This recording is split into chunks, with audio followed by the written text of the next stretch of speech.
પ્રથમ પ્રધાનમંત્રી બન્યા બાદ પ્રધાનમંત્રી નરેન્દ્ર મોદી ગુજરાતની મુલાકાતે આવી રહ્યા છે। ગુજરાતની મુલાકાત દરમિયાન ગુજરાતવાસીઓને વધુ એક મેટ્રોના રૂટની જે સુવિધા જે છે તેનો લાભ આપવાના છે। એટલે કે નવી સુવિધા જે છે તે આવનારા દિવસોની અંદર શરૂઆત થશે। મોટેરાથી લઈને મહાત્મા મંદિર સુધીની મેટ્રોની સુવિધા જે છે તે પ્રધાનમંત્રી નરેન્દ્ર મોદી જે છે તે ખુલ્લી મૂકશે।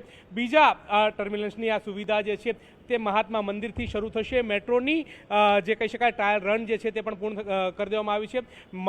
મહાત્મા મંદિરથી મોટેરા સુધી 16 કિલોમીટર સુધીની જે યાત્રા જે કરવી હશે તો મેટ્રો મારફત સ્થાનિક લોકો નાગરિકો જે છે તે સુવિધાનો લાભ લઈ શકશે। અત્યાર સુધીમાં 2 ફેઝની અંદર મેટ્રો સ્ટેશન જે છે તેની શરૂઆત રાજ્યમાં ચાલી રહી છે અને તે હવે વધુ એક ફેઝ જે છે તે મળશે। એટલે કે હવે અમદાવાદથી ગાંધીનગરનું અંતર સર કરવા માટે મેટ્રો જે છે તે સફળ માધ્યમ પણ બનશે।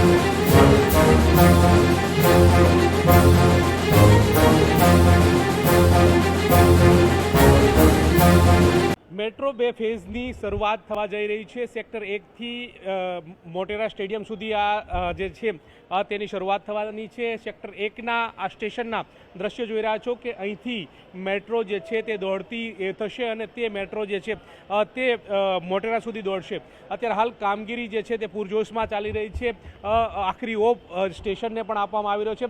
સ્ટેશનનું નિર્માણ કાર્ય જે છે તે સંપૂર્ણ રીતે પૂર્ણ થઈ ચૂક્યું છે। 16 તારીખે પ્રધાનમંત્રી નરેન્દ્ર મોદી આવશે, આ સ્ટેડિયમથી મેટ્રોને લીલી ઝંડી આપશે અને આ રૂટ ઉપર મેટ્રો દોડતી સીધી મોટેરા તરફ જશે। એટલે કે દ્રશ્યો તમારી સામે છે કે અત્યારે હાલ આખરી ઓપ કામગીરીને આપવામાં આવી રહ્યો છે કે હવે લોકોને નાગરિકોને અમદાવાદથી ગાંધીનગરનું અંતર કાપવું હોય તો જ મિનિટોની અંદર તેઓ અંતર કાપી શકશે અને સુગમ સરળતા સાથે મુસાફરી કરી શકશે। તે હેતુ સાથે મેટ્રો સ્ટેન્ડ જે છે તે તૈયાર થઈ ચૂક્યું છે અને મેટ્રો પણ આવનારા વીકમાં દોડતી થઈ જશે।